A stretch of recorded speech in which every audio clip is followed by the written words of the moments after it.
오늘은 성화란 무엇인가 공부를 하도록 하겠습니다. 첫 번째 시간입니다. 오늘은 성화란 무엇인가를 공부를 하는데, 특별하게 성화란 무엇인가 이렇게 딱 설명해 줄 하나를 찾아내는 일이 그렇게 의미 있는 일이 아닌 것 같아서, 왜냐하면 성화에 대해서 성경에 너무 많이 쓰여져 있어서 그냥 본문 말씀을 잡지 않고요, 그냥 로마서 6장을 오늘은 조금 살펴보도록 하겠습니다. 다른 곳에도 많이 쓰여져 있으니까 여러분들의 성경을 읽으면서 잘 공부하시기 바랍니다. 하나님 말씀, 우리가 지금 손에 들고 있는 성경, 활자화된 성경 있지 않습니까? 이 하나님 말씀은요, 그러니까 하나님은 말씀으로 자신의 뜻을 우리에게 나타내시죠. 말씀으로 나타내신다는 거예요. 이걸 우리가 잘 알아야 합니다. 이게 왜 중요하냐 하면, 우리가 가끔 세상에서 나타난 어떤 일들 있잖아요. 그걸 보고 이렇게 말하고 저렇게 말하는 일이 있잖아요. 예를 들면 일본에서 원전이 사고가 났을 때 그렇게 말씀하신 분이 있었죠. 죄 때문이야, 이렇게 말씀하신 분들이 있었단 말이죠. 그러니까 우리가 이와 같이 세상에서 나타나는 일들에 대해서 쉽게 하나님의 뜻이 이렇다라고 말을 하는 걸 조심해야 해요. 그게 그냥 작은 일 같으면 모르는데, 큰 일 같으면 정말 심각하단 말이에요. 그래서 심각한 일을 초래할 수 있어요. 역사에서 그런 일들이 한두 개가 아니기 때문에, 그래서 항상 우리는요, 하나님의 뜻을 이 말씀에서 봐야 해요. 말씀에서 찾아야 합니다. 그러니까 우리가 성경을 우리가 그러니까 얼마나 중요하게 생각을 해야 하는지, 그걸 말씀을 드리는 거예요. 그러니까 하나님 말씀으로 자신의 뜻을 우리에게 나타내신다라는 거죠. 그리고 하나님 말씀으로 우리와 인격적 교제를 나누십니다. 하나님과 인격적 교제라는 건 말씀으로 하는 거예요. 다른 것 아니에요. 그냥, 그래서 인격적 교제 중에서 가끔 보면 그런 사람들이 있죠. 그냥 자신의 어떤 감정적 몰입 상태에 빠진 걸 하나님을 경험했다고 하고, 하나님의 임재를 경험했다고 하고, 하나님 말씀하셨다고 하는데, 그게 말씀하고 배치가 되면 그건 그냥 그분이 인격적 교제를 나눈 게 아니에요. 이런 거랑 비슷하죠. 비슷해 보이지만 아닌 게 있거든요. 그러니까 저는 여호와 증인이라든가 몰몬 교도라든가 이런 사람들이 저희 집 문을 열면 한 번도 배척을 하지 않고 항상 집으로 들인단 말이죠. 그리고 커피 한 잔 내주고 대화를 나눠요. 근데 몰몬 교도가 한번 말씀을 드린 것 같은데, 몰몬경이 진리라고 주장하기 위해서 봐라, 그리고 우리가 가지고 있는 성경하고 이렇게 비교를 하면서 이렇게 저렇게 말을 하는 거죠. 그래서 제가 내가 내 아내와 내 애를 사랑하는 것도 진리다. 그런데 성경적 권위는 없다, 이렇게 말을 하거든요. 그러니까 자신들이 경험했다고 하는 그 경험은요, 그냥 개인이 경험했으니까 그건 그분의 인생이니까 소중하게 여겨드린다고요. 소중하게 여겨드리는데, 그 경험을 보편화시키면 안 돼요. 그리고 그 경험이 반드시 하나님과 인격적 교제를 나눈 것이다, 이렇게 말할 수 없다는 거죠. 정말 그런 일들이 도처에 있다는 거예요. 그냥 아무 때나 다 하나님 은혜 갖다 붙이는 거 있잖아요. 그런 거, 그게 다 아니거든요. 하나님이 그 일에 전혀 관계하지 않으셨음에도 불구하고 자신은 하나님 은혜를 받았다는 거죠. 별거 아닌 거 가지고 다 그렇게 갖다 붙이고, 우리더러 자유도 주시고 우리가 스스로 행할 수 있는 거를 싹 지워버리는 일을 하고 그러는 거거든요. 그런 경우도 있고, 그 다음에 하나님의 말씀 우리의 삶을 변화시키죠. 히브리서 4장 12절, 하나님의 말씀은 살아있어서 우리의 마음과 생각과 뜻을 어디 성경에 감찰하나니, 어디는 판단하나니 그랬는데, 우리의 마음의 생각과 뜻을 판단하신다는 거잖아요. 근데 어떻게 판단하냐 하면 그 말씀은 살아있어서 운동력이 있다. 그런데 얼만큼이냐면 좌우의 날선검, 그것도 좌우의 날선검 중에서 어떤 검보다도 양날검이죠. 양날검. 그 어떤 검보다 예리하여, 아주 예리하다는 거죠. 하나님 말씀은 예리해서 하나하나 놓치는 것 없이 우리의 마음과 생각과 뜻을 다 판단한답니다. 그게 말씀이에요. 그게 말씀. 그러니까 이 말씀을 요한복음 1장 1절에서는 그래서 태초에 말씀이 계시니라, 이 말씀이 하나님과 함께 계셨으니, 말씀이 하나님과 함께 계셨는데 또 말씀하시기를 이 말씀은 곧 하나님이시라, 이렇게 말씀을 해놓고 있다는 거죠. 그렇죠? 그러니까 이 하나님 말씀에 대해서 제가 이렇게, 하나님은 말씀을 통해서 자신의 뜻을 드러내시고 말씀으로 우리와 인격적 교제를 나누시고 그리고 그 말씀으로 우리의 삶을 변화시켜 주시는데, 그러니까 그 말씀이 그리고 또 강조해서 하나님이시다 이렇게 말씀을 하고 계시니까, 여러분들이 말씀을 읽고 듣고 또 예배 시간에 이렇게 말씀을 듣는 일을 굉장히 소중하게 중요하게 생각을 해야 합니다. 잘 들어야 해요. 그리고 더 중요한 건 뭐냐면, 말씀을 잘 듣기만 할 것이 아니라 말씀을 잘 듣고 말씀에 잘 순종해야 합니다. 순종해서 살아야 해요. 이게 굉장히 중요해요. 히브리서 4장 1절 2절, 조금 아까는 12절 읽었는데 1절 2절에 보면, 그러므로 우리는 두려워할지니 그의 안식에 들어갈 약속이 남아있을지라도 너희 중에는 혹 이르지 못할 자가 있을까 함이라. 그들과 같이 우리도 복음 전함을 받은 자이나 들은 바 그 말씀이 그들에게 유익하지 못한 것은 듣는 자가 믿음과 결부시키지 아니함이라. 말씀을 듣기는 들었어요. 말씀을 듣기는 들었는데 유익하지 않답니다. 유익하지 않아요. 왜 그러냐 하면, 이 복음을 듣기는 들었는데 믿음과 결부시키지 않아서 그래요. 그리고 1절엔 더 심각하게 말해놓고 있는데, 안식에 들어갈 약속이 내게 있기는 있지만 그 약속이 성취되지 않는다라는 거죠. 그래서 안식에 이르지 못할 자가 있다라는 거예요. 그렇게까지 심각하게 말해놓고 있거든요.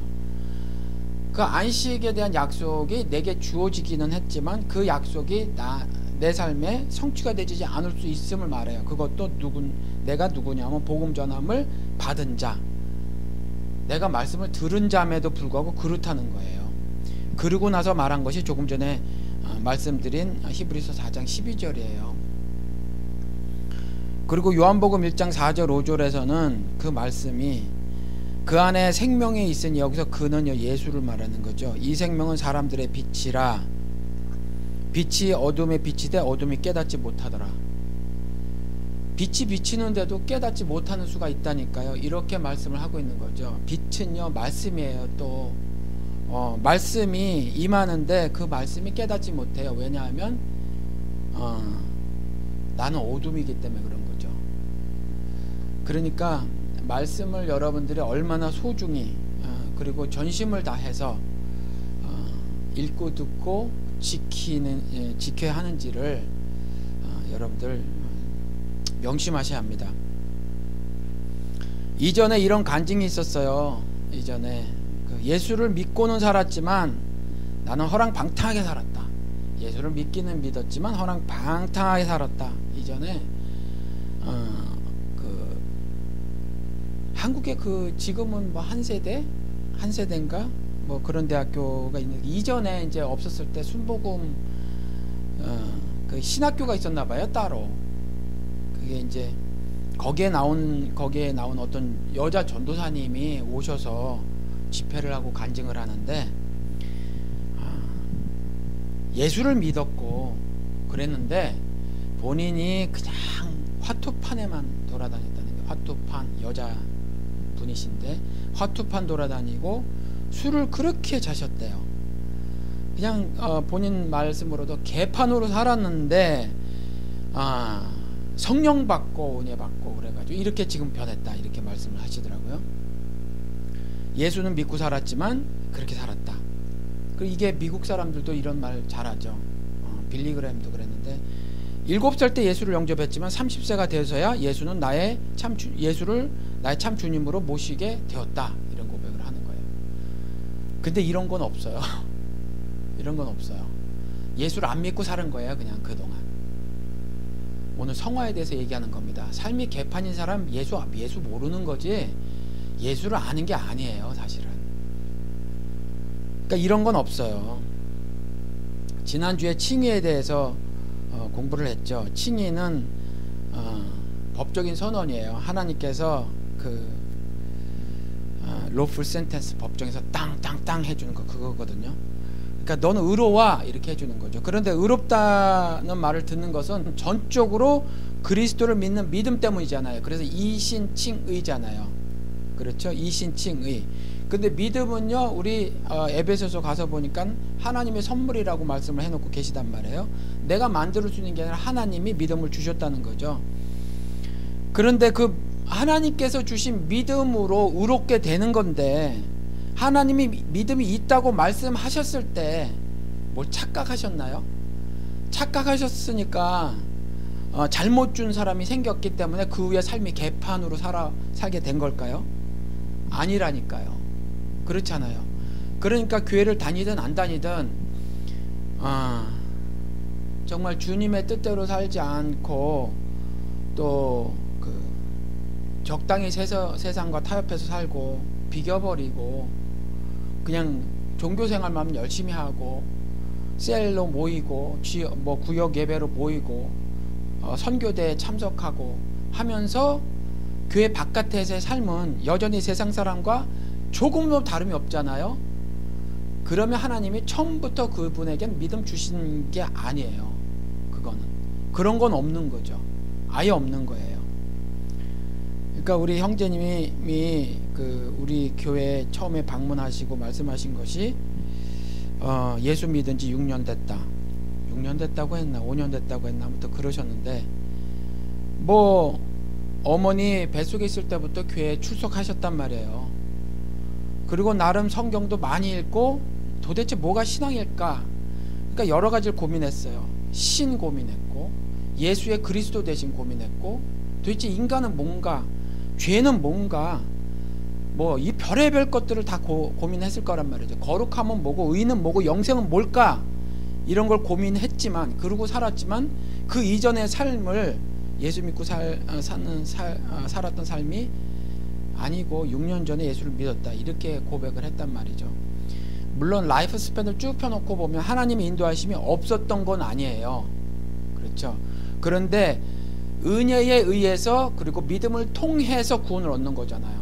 그러니까 그 믿음을 통해서가 6년 전에 발생한 거란 말이죠. 그렇죠. 하나님의 인도하심이 없었다라는 것이 아니라. 그러니까 하나님이 의롭다 해주셨으면요, 그 판단은 실수가 없어요. 잘못이 없죠. 앞으로 이 사람이 계속 의롭게 살게 될 것, 그렇죠. 살게 되지 않을 건데 미리 여기에다가 너는 의로와 이렇게 해주시는 법적 선언은 없다는 거예요. 그런 건 앞으로도 쭉 의롭게 살 사람, 그 사람에게 의롭다 하신다라는 거죠. 그렇죠? 하나님이 잘못 보신 경우가 절대로 없죠. 그래서 7세에 예수를 영접했고 30세까지 그냥 살다가 이런 건 말이 안 돼요. 그런데 한국에서도 이런 말이 있는 건 늘 말씀을 드리지만, 미국 신학이 한국어로 건너갔고 무비판적으로 그대로 수용한 한국 기독교에서 그냥 그렇게 말을 해버리는 거죠. 그런데 그런 건 없어요. 칭의는 다시 말씀드리지만 법적인 선언입니다. 그래서 당장에 눈에 띄는 그 전면적인 도덕적 변화가 삶에서 나타나지는 않아요. 그러니까 칭의 선언을, 우리가 법적인 선언을 받았다고 해서 그 하루 전 하고 별다르게 크게 변화는 없다는 거죠. 하나님의 의롭게 하심, 그 신적 프로세싱, 하늘의 구원의 프로세싱이 진행이 돼 갈 거지만, 그렇게 도덕적 변화가 삶에서 전면적으로 다시 이렇게 드러나지는 게 아니죠. 예수 믿었다고 즉각적으로 그렇게 되지는 건 아니라는 거죠. 그렇죠? 그럴 수도 있어요. 상당히 많은 분량에서 변화가 보일 수도 있죠. 그런데 아닌 경우가 훨씬 많고, 또 하나는요, 구원파들이 말하는 거 있잖아요. 육신의 생일에 나는데 어떻게 성인이 돼서, 그것도 깨달았을 때, 성인은 아니더라도 충분히 철이 들었을 때 난 날, 거듭난 날을 기억할 수 없더냐라고 말하는 거 있잖아요. 말씀을 드릴게요. 저는 몰라요. 여러분들도 모르실 수가 있어요. 그날 모를 수 있고 그날 그 시를 모를 수 있어요. 그냥 이와 같이 계속해서 그런 줄 알고 착각하고 살 수도 있어요. 하나님의 인도하심은 있었거든요. 그리고 인도하심을 내가 느낄 수는 있었어요. 그런데 인도하심이 있었고 인도하심을 느낄 수가 있다고 해서 느끼는 그 시간이 있는 가운데에 하나님이 어느 날 의로워라는 선언을 해주시는 것을 내가 모를 수도 있어요. 모를 수도 있으니까 그 시점을 그거 가지고 무슨 구원 받았느니 못 받았느니 할 수는 없다는 거죠. 뭐 아는 사람도 있을 수 있어요. 그런데 칭의는 이런데 조금 전에 말씀드린 것 같이 하나님께서 법적으로 의롭다 선언해 주신 그 모든 사람들은요 반드시 성화의 은혜를 누립니다. 성화도 은혜예요. 내가 어떻게 하는 게 아니라. 그러니까 성화, 의롭다는 법적인 선언을 들었다고 해도 사실은 그런데 우리 이렇잖아요. 탐욕스러운 욕심에 육신으로 인해서 율법의 속박 가운데 살게 되죠. 그렇죠? 내 육신은 율법을 더 선호해요. 그리스도의 은혜보다 내 육신은 율법을 더 좋아해요. 구체적이니까, 눈에 보이니까. 그렇죠? 그런데 그 율법이 감추고 있는 속박을 몰라요. 그리고 가끔 그 율법의 속박을 발견한다고 해도 나에게는 그런 일이 벌어지지 않겠지 그래요. 그리고 또 어떨 때는 그 율법의 속박 가운데 내가 매어져 있어도 그럼에도 불구하고 그 가운데 달콤한 것들 때문에 율법의 속박에 스스로 매어지는 것을 원해요. 그래서 차라리 노예로 살더라도 고기와 마늘을 먹고 노예 생활을 하련다 하는 게 사람이라는 거죠. 그게 사람이라는 거예요. 그런데 아무튼 이제 의롭다 하는 법적인 선언을 들었다고 해도 이렇게 살게 되어 있는 것이 사람인데 일상의 삶에서 그 속박으로부터 자유함을 누리는 걸 성화라고 합니다. 그러니까 이것도 전적으로 하나님의 은혜죠. 그러니까 칭의하고 성화하고 나눠서 말하면 사실은 똑같아요. 언젠가 말씀을 드렸지만 칭의, 성화, 영화가 의롭게 됨 똑같은 거예요. 똑같은 건데 요렇게 구분을 해볼게요. 칭의는 죄책에서 자유를 누리는 거고요. 내가 죄인이었어. 이전엔 죄인이라고 몰랐던 거죠. 근데 이제 죄인이라고 아는 거예요. 죄는 말씀드린 것처럼 지난주도 말씀을 드렸죠. 요한복음에 예수를 믿지 않는 걸 죄라고 해요. 예수를 믿지 않는 거. 그런데 예수를 믿지 않은 상태에서 난 죄인이라고 생각을 안 하고 살았다라는 거죠. 그런데 이제 어느 날 알게 되는 거예요. 그런데 그 죄책에서 너는 의로워라고 이제 하나님께서 선언해 주셔서 그 죄책감에서 자유를 누리게 되는 거고요. 성화는 일생을 살아가면서 죄의 오염으로부터 자유함을 누리게 되는 거예요. 죄 오염으로부터. 요 차이가 있는 거죠. 그러니까 결국 같은 거긴 한데 아무튼 이렇게 설명을 할 수 있다는 거죠. 다시 한번 강조해서 말씀을 드리면 칭의가 하나님의 법적 선언이듯이요 성화 역시 내 안에 계신 성령님의 활동으로 인해서 얻어지는 은혜입니다. 그러니까 내가 어떻게 하는 게 아니에요. 내가 어떻게 해서 성화를 이뤄낼 수 있는 게 아니라는 거죠. 그러니까 성화라는 것은 성령의 충만함을 말하는 겁니다. 우리 기독교계에서 이전에는 감리교, 오순절교에서만 그랬는데 지금은 장로교, 침례교에서도 다 보이는 일이 성령 침례하고 성령 충만을 혼동해서 사용한단 말이에요. 그런데 이 성화라는 게 성령 충만한 상태, 그걸 말하는 거죠. 성령 충만함이 삶에 나타나는 거. 그런데 아무튼 그게 이렇게 혼용해서 쓰는 게 오순절 신학인데 다 지금 이렇게 침례교나 장로교나 이런 사람들이 이렇게 다 혼용해서 쓰는 오류를 범하는데 이게 심심치 않게 보인다라는 거죠. 이건 제 생각에는 그래요. 뭐 딱 옳은지 모르지만 과거에 자신이 어떤 경험이 있거든요. 그 경험이 토대가 된 것 같아요. 하나님 뭐 이렇게 이런저런 경험을 했어. 주로 이제 어릴 때거든요. 10대 때 혹은 이제 20대 때 아직 성경을 조직적 원리적으로 정리하지 못한 상태에서 자기가 뭘 경험했다는 거죠. 그리고 그 경험을 소중하게 꼭 붙들고 있는 거예요. 그리고 그걸 갖다 스스로 교리화하는 거죠.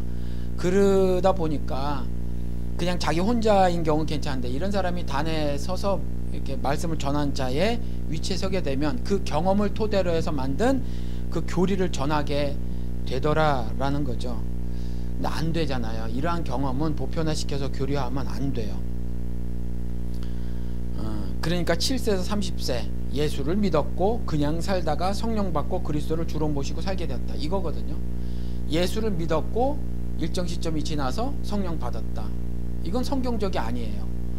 그러니까 예수를 믿을 때 주의 성령이 아니고서는 예수를 그리스도라 주시라 고백할 수 없으니 그리고 마태복음 12장에서도 그 성령 회방죄라고 하는 거, 그게 그 말하는 거예요. 그 예수를 부인해도 용서를 받을 수 있지만 성령을 부인하면 회방하면 용서받을 수 없다. 그 말이 뭐 앞뒤를 잘 읽어보면 그 말이라는 거죠. 이제 앞으로 예수 그리스도가 떠나가시고 성령이 이 땅에 오실 건데 그 성령을 통해서만 앞으로 모든 신앙생활이 가능한 거예요. 그러니까 성령께서 내 마음을 열어주시고 예수를 주와 그리스도로 받아들이게 해주실 것임을 설명하기 위해서 앞뒤 전부를 보면 그 말씀을 하시고자 그걸 말씀하신 거거든요. 그러니까 성령을 부인하게 되면 예수를 모르게 된다. 그 말이에요. 그래서 용서받지 못한다고 얘기하는 건데 예수를 부인하는 건 용서받아도 성령 부인하는 건 용서받지 못해 라고 하면서 성령 운동하는 사람들이 그렇게 성령을 강조하죠. 잘못된 경우에요. 그러니까 예수를 믿었고 그냥 살다가 어느 날 성령 받았다. 이거거든요. 그래서 성령 받고 나는 이제 예수를 주로 모시고 살게 되었다라는 말도 안 되는 고백을 한다는 거죠. 예수 믿으면서 바로 그와 같이 성령 충만의 성화의 삶을 살게 된다라는 거죠. 그렇죠? 근데 성령 받고 그리스도를 주로 모시고 살게 되었다. 이것도 악한데 더 악한 건 뭐냐면 성령 받고 능력을 경험했다. 이거 엄청나게 악한 거예요, 여러분들. 왜 악한 거라고 말씀을 드리냐면 그렇게 말을 하잖아요. 그렇게 신앙 고백한 사람들은 죄송하지만 그게 죄가 돼서 나중에 그리스도께서 오시는 날 전부 왼쪽으로 몰아버리신단 말이에요. 그래서 그래요. 그리고 그걸 가르치면 그렇게 돼요. 그러니까 그게 굉장히 악하다라는 거죠. 그러니까 성령 받고 능력을 경험했다. 성령 받고 이런저런 복을 받았다. 성령 받고 능력 받는 건 사도행전 1장 8절에 뭐예요? 예루살렘과 그 다음에 땅끝까지 이르러 예수의 증인이 되는 삶을 살도록 능력을 주는 거예요. 그렇죠? 그거 말고 다른 어떤 초자연적 능력을 경험했다 이런 거 아니라는 거죠. 그리고 성령 받고 이런저런 복을 받았다. 이것도 악한 겁니다. 여러 번 말씀을 드렸죠. 저는 설교 시간에. 그렇죠? 말씀드리지만 성경은요 이신칭의를 말하지 이신득복을 말하고 있지 않아요. 그런데 굳이 복을 쓰자고 말하면 복은요 오직 의롭게 됨 이것만 말하는 거예요. 이것만. 다른 건 없어요. 의롭게 됨 이것만 말하는 거예요.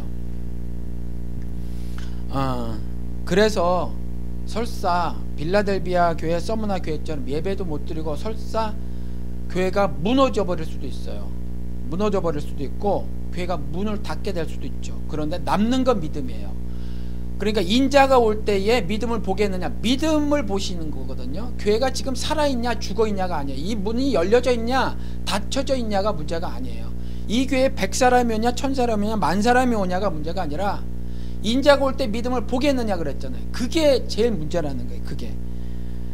그러니까 우리가 신앙생활을 이 성화라는 거를 공부를 하면서 어떻게 해야 되는지를 잘 알아야 합니다. 이신칭의를 말하지 이신득복을 말하지 않고 온전히 믿음을 통해서 의롭다 선언을 받은 법적인 선언을 받은 사람들은 매일의 삶에서 이신칭의의 선언은 매일같이 듣는 거예요. 매일같이. 그러니까 이제 하나님을 알게 된 사람들은 자신의 죄로 잃어버린 하나님의 모습과 형상을 회복시키려는구나 하나님이. 이걸 알게 되고 그것에 늘 감탄하고 사는 거죠. 다른 게 아니라 내가 이전에는 죄인이었단 말이죠. 내가 이전에는 약한 존재였었어요. 내가 이전에는 사망의 지배를 받을 수밖에 없는 존재였다라는 거죠. 그럼 모든 것들로부터 자유함을 누리는 존재로 바꿔진 거, 그게 하나님의 모습과 형상을 회복하는 건데 그것이 감격스러워서 살게 되는 사람이 신자라는 거죠. 그러니까 성경에 나온 것들, 가난으로부터의 구제, 질병 치유, 장수, 풍요, 다산, 그리고 나라의 경ความ, 이런 것들 있잖아요. 이러한 복들, 이건 모두 다 이걸 그림자로 말하고 있는 거예요. 그렇죠? 그림자로. 그러니까 그런 것들 자체가 목적이 아니라는 거죠. 다시 누가복음 18장 8절 읽어드릴게요. 내가 너에게 이르노니 속히 그의 원한을 풀어주시리라. 기도에 응답하시리라. 그러나 인자가 올 때 세상에서 믿음을 보겠느냐 하시니라. 중요한 건 이거라는 거죠. 그렇죠? 믿음으로 의롭게 되는 거예요. 오직 믿음으로. 그러니까 그렇게 잘 아시기 바랍니다. 성화는요, 성령의 주권적 활동으로 인해서 나타나는 거죠. 신자들의 삶에서 나타나는 것. 로마서 6장 1절에서 4절까지 한번 보도록 하겠습니다. 다음 주에도 로마서를 볼 텐데 그래서 본문이라고 따로 이렇게 정하지 않았습니다. 1절에서 4절까지 보면, 그런즉 우리가 무슨 말 하리요? 은혜를 더하게 하려고 죄에 거하겠느냐? 그럴 수 없느니라. 죄에 대하여 죽은 우리가 어찌 그 가운데 더 살리요? 무릇 그리스도 예수와 합하여 침례를 받은 우리는 그의 죽으심과 합하여 침례를 받은 줄 알지 못하느냐? 그러므로 우리가 그의 죽으심과 합하여 침례를 받음으로 그와 함께 장사되었나니 이는 아버지의 영광으로 말미암아 그리스도를 죽은 자 가운데서 살리심과 같이 우리로 또한 새 생명 가운데서 행하게 하려 함이라. 로마서 3장 4장에서는요 칭의에 대해서 교리적 설명을 합니다. 그리고 5장에서는요 그 칭의라는 걸 한 사람 그리스도, 그분이 하신다라는 거죠. 그러니까 칭의라는 거, 의롭게 된다고 하는 건 한 사람 그리스도로 인해서 이루어진다라는 걸 5장에서 설명해 놓고 있고요. 6장에 와서 지금 6장 읽어드렸는데, 이 칭의의 법적 선언이 성화라는 실체적 삶으로 나타남을 6장에서 설명을 해주고 있다는 거죠. 그러니까 그리스도의 은혜로 죄에서 해방되었으니까 또 그리스도의 은혜를 받기 위해서 일부러 죄에 거할 수 있겠느냐, 그거거든요. 이전에 내가 죄인이었는데 하나님의 은혜로 나를 죄에서 해방시켜 주셨으니까 앞으로 그 은혜를 받기 위해서 나는 앞으로 계속 죄에 거해야겠다, 이렇게 할 수 있겠느냐라는 거예요. 근데 실제로 그런 신학이 있었답니다. 뭐 제가 그냥 요즘에 없으니까 넘어가는데 그 책에 보니까 그런 게 있더라고요. 그런데 킹 제임스 버전에서는 좀 강조해서 결코 그럴 수 없느니라 이렇게 말을 해놓고 있습니다. 여기서 은혜를 받기 위해서 죄에 일부러 거하겠느냐, 여기서 거하겠느냐는요 헬라어 단어로는 습관적으로 지속하는 혹은 고집, 이런 뜻이 있답니다. 그러니까 계속 범죄를 저지르는 걸 말해요. 계속. 우리가 좀 신자로 살면서 죄를 짓는 일에 대해서 너무 아무렇지도 않게 생각하는 것 같아요. 용서, 그 490번의 무한적 용서, 이러다 보니까 하나님의 선하심을 이용을 하거나 하나님의 사랑을 이용해서 무조건 용서 이야기를 하는 것 같아요. 그러다 보니까 죄 짓는 일을 아무렇지도 않게 생각을 하고 심각하게 그 죄에 대해서 생각하지 않는 것 같아요. 은혜, 하나님 은혜를 베풀어 주시니까, 은혜 용서를 해 주시니까 이렇게 하는 것 같은데, 오늘 로마서 6장 1절에 보면 3장 4장에 그 의롭게 됨 얘기를 하고 5장에 그 의롭게 됨은 예수를 통해서만 이렇게 되고, 그 다음에 그 의롭게 됐다는 법적 선언을 들은 사람, 그리고 그 이후의 삶을 산 사람들에 대해서 말을 해놓기를 뭐라고 해놓냐면, 은혜를 더하게 하려고 죄에 거하겠느냐, 습관적으로 지속적으로 고집스럽게 죄를 지을 수 있겠느냐, 이 말이죠. 그랬을 때 결코 그럴 수 없느니라 라고 말을 하고 있다는 거죠. 그렇죠? 2절에는 죄에 대하여 죽은 우리가 어찌 그 죄 가운데 살리요. 그러니까 죄에 대하여 죽었다잖아요. 그냥 죽으면 꼼짝도 못하는 거잖아요. 그렇죠? 그러니까 죄 가운데 죽은 거니까 죄 가운데 살지 못해요. 죄 가운데 우리는 죽어버린 사람들이니까 죄 가운데서 도무지 살 수 없죠. 죄의 영향이 신자의 삶에서는 나타나지 않는다는 거죠. 죄로부터 단절되었다는 거예요. 결코 그럴 수 없느니라. 은혜를 더하려고 죄에 거할 수 있느냐, 지속적으로 고집스럽게 습관적으로 죄를 지을 수 있느냐, 없다 이거죠. 왜요? 죄에 대해서 죽었으니까, 그 가운데 죽었으니까 어떻게 죄 가운데 살겠느냐. 우리 신자들의 삶에서는 죄가 요만큼도 나타나지 않는다라고 말을 하는 거죠. 살지 못한다. 더 이상 죄에 놓이지도 않고 죄의 통치를 받지도 않고 죄의 형벌도 받지 않는다라는 말이죠. 요한일서 3장 9절에 가서 보면, 그 앞서부터 읽으면 좀 좋긴 한데 9절에 가서 보면, 하나님께로부터 난 자마다 죄를 짓지 아니하나니 이는 하나님의 씨가 그의 속에 거함이요 그도 범죄하지 못하는 것은 하나님께로부터 났음이라. 하나님께로부터 났으니까 범죄하지 못한답니다. 그렇죠?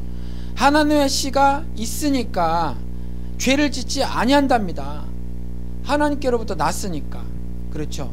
그러니까 죄에 대하여 죽었다는 말은 전면적으로 총체적으로 죄의 권세와 단절되었음을 말하고 있는 거예요. 그래서 그 요한일서에 가서 또 보면, 그 6절에 가서 보면, 그 안에 거하는 자마다 범죄하지 아니하나니 범죄하는 자마다 그를 보지도 못하였고 그를 알지도 못하였느니라. 이렇게 말을 해놓고 있다라는 거죠. 그러니까 예수 안에 있다면, 예수 안에 있는 사람이라면 죄를 짓지 않는다는 거죠. 그런데 만약에 죄를 지었다면 사실은 예수를 만나보지도 못한 사람이고 예수를 알지도 못하는 사람이다, 이렇게 말을 해놓고 있습니다. 그러니까 만약에 누가 범죄를 한다면 하나님께로부터 난 자가 아니라는 거죠. 하나님을 보지도 못한 자고 하나님을 알지도 못한 자다라는 말이에요. 그렇죠? 그래서 오늘 본문이 아니라 그 로마서 6장 3절 4절 보면, 무릇 그리스도 예수와 합하여 침례를 받은 우리는 그의 죽으심과 합하여 침례를 받은 줄을 알지 못하느냐. 예수 그리스도라는 무결점 무흠의 신과 하나가 된 우리가 어떻게 결점이 우리 안에 들어올 수 있느냐라는 거죠. 무릇 그리스도 예수와 합하여 침례를 받은 우리는 그의 죽으심과 합하여 침례를 받은 줄 알지 못하냐. 이제 죄를 도말하시면서 죽었단 말이죠. 우리를 해서 죽으셨어요. 그 죽음에 동참한 우리도 십자가의 죽음으로 인해서 죄에 대해서 완전히 죽었다라고 말을 하는 거죠. 그래서 4장 4절 초반부에, 그러므로 우리가 그의 죽으심과 합하여 침례를 받음으로 그와 함께 장사되었나니, 우리도 이제 완전히 죽어버린 거예요, 죄에 대해서. 그렇죠? 그래서 그 4절 후반부에 보면, 이는 아버지의 영광으로 말미암아 그리스도를 죽은 자 가운데서 살리신과 같이 우리로 또한 새 생명 가운데서 행하게 하려 함이라. 그리스도를 살린과 같이 우리도 다시 살리셔서 그 다음에 이러한 인생을 살게 할 것이다 라는 거죠. 새 생명 가운데 행하며 살게 하실 것이라는 거죠. 이게 이제 성화라는 거예요. 예수를 믿는 사람들은 이와 같이 사는 거죠. 새로운 생명을 부여받은 사람으로 이제 삶을 사는 거예요. 그게 성화죠. 죄 가운데 도무지 거할 수 없어요. 죄 가운데 성령 하나님의 절대 주권적 일하심으로 새 생명 가운데 행하며 사는 거죠. 그게 신자들의 성화라는 거예요. sanctification. 의롭게 되는 거죠. 날마다 의로운 삶만 사는 거예요. 골로새서 3장 9절 10절에 가서 보면 참고로 더 강조해서, 여러 군데서 말하고 있으니까 또 찾아보는 겁니다. 옛사람과 그 행위를 벗어버리고 우리는 이제 이전의 행위를 하지 않죠. 그리고 새 사람을 입었으니 이는 자기를 창조하신 이의 형상을 따라 지시기까지 새롭게 하심을 입은 자니라. 이제는 달라요. 이전 행동을 절대로 안 하고 산다는 거죠. 우리가 이 행함에 대해서 잘 알아야 해요. 계시록에 분명히 그렇게 말을 해놓고 있어요. 뭐 가지고 심판하신다고요? 우리의 행함 가지고 심판하신다고요. 우리의 믿음 가지고 심판하시는 것이 아니라 우리의 행함 가지고 심판하신다고 그랬거든요. 그러니까 그게 뭐냐 하면, 우리의 행함은요 반드시 믿음의 행함이어야 한다는 거죠. 우리가 뭐 회개도 하고 뭐 이런 거 했을 때 분명히 말씀을 드렸잖아요. 믿음이란 무엇인가 했을 때 내적 변화가 있고 그 내적 변화에 따른 외적 행함이 결과로 따라오는 거, 그거잖아요. 그래서 야고보서의 행함 없는 믿음은 그건 사실 안에서 생각만 하고 있는 거니까 죽은 믿음이다 라고 말해놓고 있는 거예요. 그래서 계시록에 심판을 뭐 가지고 한다고요? 행함 가지고 한다는 것이 바로 그거예요. 행함으로, 그러니까 새 생명 가운데 행하는 그 행함 있잖아요. 그렇게 나타나는 거예요. 신자들의 삶은 그것 가지고 알 수 있다는 거죠. 그러니까 성화의 삶을 살지 않는 그 사람은 예수를 아직 모르는 거예요. 그렇죠? 그리고 고린도전서 6장 15절에 너희 몸에 그리스도의 지체인 줄 알지 못하느냐? 내가 그리스도의 지체를 가지고 창녀의 지체를 만들겠느냐? 결코 그럴 수 없느니라. 안 만드신다잖아요. 그렇죠. 창녀는 그걸 말해요. 그래서 가장 나쁜 죄인을 세리와 창기로 든 건 하나님만을 사랑해야 되는데 그렇지 않은 거, 그걸 그림자로 실제 창녀를 등장시켜서 말씀하시는 거예요. 그렇죠. 창녀가 다른 범죄자들보다 더 심한 범죄자라는 말씀을 하는 게 아니라 하나님만을 사랑해야 하는데 그렇게 사랑하지 못하는 걸 음란하다고 하는 거고, 그 음란한 사람을 창기로 구체적으로 등장시켜서 그림자로다가 올바른 신앙 그리고 불신앙 음란한 죄에 저지르는 것을 보여주고 있는 거죠. 그러니까 이와 같이 창녀의 지체를 만들겠느냐? 아니다라는 거죠. 결코 그럴 수 없다라는 거예요. 그러니까 이걸 성화라고 하는데, 우리는요 죄에 노출이 돼도 죄를 짓지 못하는 존재로 하나님이 우리를 관리하시는 거예요. 우리를 직접적으로 하나님이 관리하시는데, 아무리 공중권세를 잡았다고 하더라도, 세상 권세를 잡았다고 하더라도 사탄이 영향을 미칠 수 있어요? 없지요. 우리는 무결점 무흠의 존재로 살아간다라는 거죠. 그런데 하나님 이렇게 말씀을 해 놓으셨음에도 불구하고 우리는요 속에서 지금 이런 질문이 생기잖아요. 죄를 짓고 사는데요, 실질적으로는 죄를 짓고 사는데요, 이런 질문이 생기잖아요. 그렇죠. 이 말씀이 뭐냐 하면, 하나님 이 말씀이, 지금까지 읽어드린 말씀이 죄를 짓지 않고 산다는 말이 아니에요. 그러니까 여전히 육신의 연약함으로 인해서 죄를 짓고 살죠. 그래서 아직 이미 컨셉이 있다고 그랬잖아요. 이미 거룩하지만 아직 거룩하지 않은 거예요. 그런데 요건 차이가 있어요, 여러분. 이 차이는 있어요. 의롭다 선언, 법적 선언을 들은 사람들은요, 의롭다는 법적 선언을 들은 사람들은 죄가 내 삶에 들어오면 괴로워요. 이게 달라요. 이게 다른 거예요. 그러니까 만몬과 하나님을 섬기면서 안 괴로운 사람들 있죠, 교인들 간에도. 그렇죠. 만몬과 하나님을 섬기는데, 두 개 다 섬기는데 안 괴로운 사람들이 있어요. 근데 진짜 의롭다 선언을 들은 사람들은 만몬과 하나님을 내가 자꾸 섬기고 싶어 해요. 섬기고 싶어 하는데 그게 괴롭거든요. 못내. 계속해서 돈 없이 못 살잖아요. 공중권세 잡은 사탄이 모든 경제에 관한 그 법, 제도, 장치들을 다 만들어 놓고, 우리 나중에 아시잖아요. 요렇게 성도들에게는 매매할 권한도 이제 다 뺏어버리잖아요. 그렇죠. 경제활동을 못하게 하는 거거든요. 그리고 뭐 맘대로 다 결정해버리는 거 있잖아요. 그렇죠. 그런 것처럼 이게 지금 이 땅에서 살면서 그게 거의 불가능하단 말이에요. 돈으로부터 자유함을 누리고 사는 게 거의 불가능해요. 그러니까 아무래도 돈에 마음이 쓰여요. 마음이 쓰이는 건 괜찮은데, 필요한 만큼 벌자, 이건 좋은데, 어떻게 되냐 하면 이 만몬, NIV에서 money라고 번역된 이 돈 때문에 하나님 섬기는 게 자꾸 방해가 돼요. 자꾸 방해가 돼요. 근데 그게 안 괴로운 사람이 있고 괴로운 사람이 있단 말이에요. 이 괴롭게 된다는 거예요. 이 하나님 지금까지 말씀이 그렇게 살 수 없느니라, 죄 가운데 죽었느니라, 죄에 대해서 완전히 단절되었느니라, 이런 말씀 하시는 것이 육신을 훌훌 벗어 던져서 이제 썩지 않을 몸으로 부활된 그 상태다라고 말을 하는 것이 아니라 지금은 현재 그렇다는 거예요. 이미와 아직. 그래서 하나님의 통치를 벗어나서 자신의 삶의 철학과 방식대로 살죠. 그런데도 안 괴로워요. 말씀하고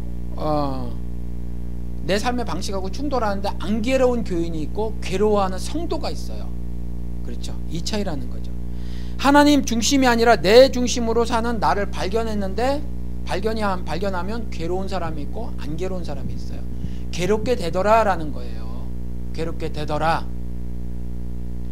더 나아가서 모차르트를 들으면서 눈물은 흘리지만 정작 이웃이 피 말리는 고통을 당하는데 감각이 없어요. 그렇죠? 근데 나는 왜 감각이 없을까 고민하는 사람이 있어요. 진짜 신자는 고민이 되더라 라는 거예요. 진짜 신자는. 그리고 자신도 난쟁이면서 난쟁이들 보고 속으로 저 난쟁이 좀 봐 놀려대죠. 우리한테 그런 거 있어요. 그런데 나도 모르게 난쟁이라고 놀려대는 그런 더러운 죄악이 튀어나오면 깜짝 놀래죠. 내가 이런 더러운 말을 했네, 더러운 생각을 했네. 그러고 괴로워요. 돈 없다고 무시하고 가방끈 짧다고 무시하죠. 교인은, 성도는 안 그래요. 예수 자랑하는 거 대신에 집 자랑하고 차 자랑하고 명품, 자기가 두른 명품 자랑하죠. 그딴 거 예수 믿는 사람은 못한다는 거예요. 그딴 거를. 그런 걸 못해요. 왜냐하면 하나님께서 직접 말씀드린 것처럼 하신 것처럼 우리 몸이, 교회가, 성도가 그리스도의 지체에 이어서 그리스도의 지체를 가지고 창녀의 지체를 만들겠느냐? 그럴 수 없느니라. 결코 그럴 수 없느니라 라는 거죠. 그러니까 성화도 전적으로 성령의 활동하심으로 인해서 얻게 되는 은혜인데, 내 입장에서 한번 보자고요. 내 입장에서 보면 헌신이라고 하는 거예요. 자발적 헌신. 그런데 이 헌신이 그냥 희생이 아니에요, 여러분들. 헌신은요, 하나님의 은혜, 성령의 활동에 자유스럽게 활동하시는 그 활동함에 순종함으로 내가 누리는 기쁨, 즐거움, 그런 것들이에요. 그게 헌신이에요. 그러니까 이제 하나님 앞에서 순종, 오베이 정도가 하는 것이 아니라 서렌더, 항복하는 선언을 하는데 기쁜 거죠. 그렇죠? 그래서 내 삶에 대한 나의 통제권을 완전히 주님께 넘겨드리는 거, 이걸 헌신이라고 해요. 1년 동안 교회에서 무슨 뭐로 하고 뭐 이런 게 헌신이 아니라 일생을 다 들여서 내 삶에 대한 나의 통제권을 전부 다 주님께 드리는 거, 이걸 헌신이라고 한단 말이죠. 우리나라 군사작전권 미국한테 다 떠넘긴 건 뭐예요? 미국에 헌신하는 거죠. 대한민국에. 그런 거 같은 거예요. 군사적인 측면에서 미국의 종으로 살겠다, 그런 거랑 똑같은 거죠. 그러니까 이와 같이 여러분들이 알고 사셔야 해요. 그러니까 성화는 내가 내 생각대로 내 순종의 그 차원에서 보면 헌신이라는 걸 하는데, 그러면 여러분들 이제 예수를 믿으세요. 그래서 예수로부터 의롭다 하는 법적 선언을 들으셨습니까? 그러면 하나님의 절대적 사랑으로, 그 다음에 역사하심으로 그리스도의 구속 은혜 안에서 성화를 이뤄나가 주실 거예요, 여러분들 삶에서. 그러면 여러분들은 오베이, 순종하시고 서렌더, 복종하셔서 하나님이 여러분들 삶을 이와 같이 매일같이 의롭게 하시는 것에 의롭게 하시는 그 은혜를 누리시기 바랍니다. 전적으로 신뢰를 하셔야 해요. 하나님의 말씀이 떨어지면 신뢰를 하셔야 이게 가능해요. 신뢰 역시도 하나님을 믿는 믿음이 아니면 신뢰가 가능하지 않지만 신뢰해야만 한다는 거죠. 무슨 말씀이냐 하면, 여러분들이 이런저런 상황에 늘상 부닥치는데 말씀대로 살 것이냐 아니면 내 계산대로 살 것이냐 가지고 한평생 부닥치고 사는 거예요. 그런데 정말 강조해서 말씀을 드립니다. 여러분들 계산해서 살아도 성공 못해요. 계산해서 살아도 안 돼요, 잘. 그러니까 어차피 안 되는 거 이미 이제 경험하셨잖아요. 이미 경험하셨으니까 하나님의 말씀에 그냥 순종해서 사시기 바랍니다. 순종해서 사셔서 오늘 하루, 내일 하루, 모레 하루, 앞으로 일주일, 한 달, 열흘, 아니 1년, 10년, 나머지 사는 날 내내 하나님께서 여러분들 삶을 이와 같이 거룩함, 의로 매일같이 인도하심에 은혜의 사역을 마음껏 즐기시기 바랍니다.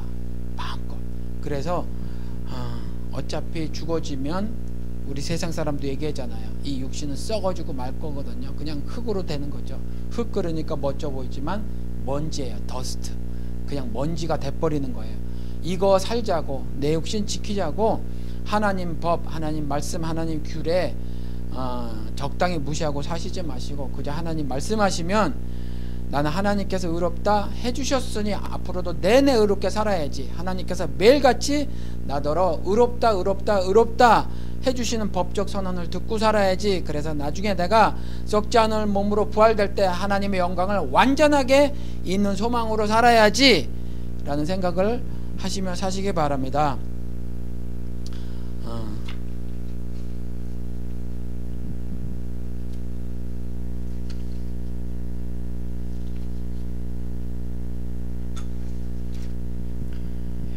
로마서 6장 4절 다시 한번 읽어드리고 말씀을 마치도록 하겠습니다. 그러므로 우리가 그의 죽으심과 합하여 침례를 받음으로 그와 함께 장사되었나니, 이게 의미가 여러분들 삶에 매일같이 나타났으면 좋겠습니다. 죄에 대해서 죽었고요, 그 다음에 구원을 받았다라는 말입니다. 죄에 대해서 죽었다고 하는 말은. 그래서 예수 그리스도와 함께 침례를 받음으로 여러분들은 죽으신 겁니다. 장사되었나니 이는 아버지의 영광으로 말미암아 그리스도를 죽은 자 가운데서 살리신 같이, 그리스도를 다시 살리셨어요. 그와 같이 우리로 또한 새 생명 가운데서 이제 앞으로 의로운 행함을 하며 살도록 하게 함이니라 라고 말씀하고 계시다라는 거죠. 이와 같은 복을 여러분들 다 누리시며 사는 삶이 되시기를 주님의 이름으로 축원을 드립니다.